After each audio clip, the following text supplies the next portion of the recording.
गधा और भेड़िया की कहानी। जंगल के पास एक घास का मैदान था। एक मोटा ताजा गधा रोज वहां हरी घास चरने आया करता था। एक दिन वह बड़े मजे से घास के मैदान में चर रहा था। तभी जंगल से एक भेड़िया वहां आ गया। वह शिकार की तलाश में निकला था। उसे बड़े जोरों की भूख लगी थी।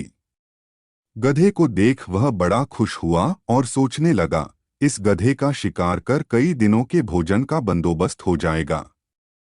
वह अवसर की ताक में एक पेड़ के पीछे छिप गया और गधे पर नजर रखने लगा। घास चरते गधे ने उसे देख लिया था और वह समझ गया था कि भेड़िया उसे मारने की फिराक में है। वह यह सोच ही रहा था कि भेड़िया उसकी ओर आने लगा। जान बचाने के लिए गधे ने एक युक्ति लगाई और वह लंगड़ाकर चलने लगा। उसे यूं लंगड़ाकर चलते देख भेड़िए ने पूछा, क्यों? क्या बात है? तुम यूं लंगड़ाकर क्यों चल रहे हो? क्या बताऊं भेड़िए भाई, मेरे पैर में कांटा चुभ गया है। बड़ा दर्द हो रहा है, इसलिए यूं लंगड़ाकर चल रहा हूं। क्या तुम ये कांटा निकाल दोगे? मैं भेड़िया चकित होकर बोला।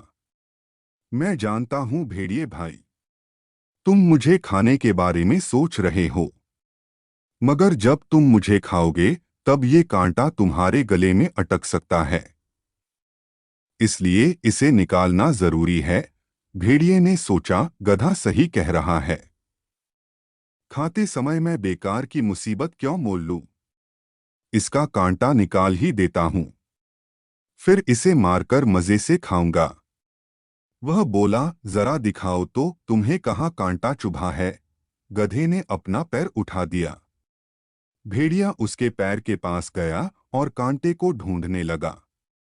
जब गधे ने देखा कि भेड़िए का ध्यान पूरी तरह से उसके पैर पर है, तो उसने एक जोरदार दुलकती उसको मार दी। भेड़िया दूर फिंका गया। उसका सिर चकरा गया था। उसे दिन में तारे नजर आ गए। जब वह संभला और उठा तो देखा कि गधा उसकी पहुंच से बहुत दूर भाग चुका है। इस तरह अपनी सूझबूझ से गधे ने अपनी जान बचाई।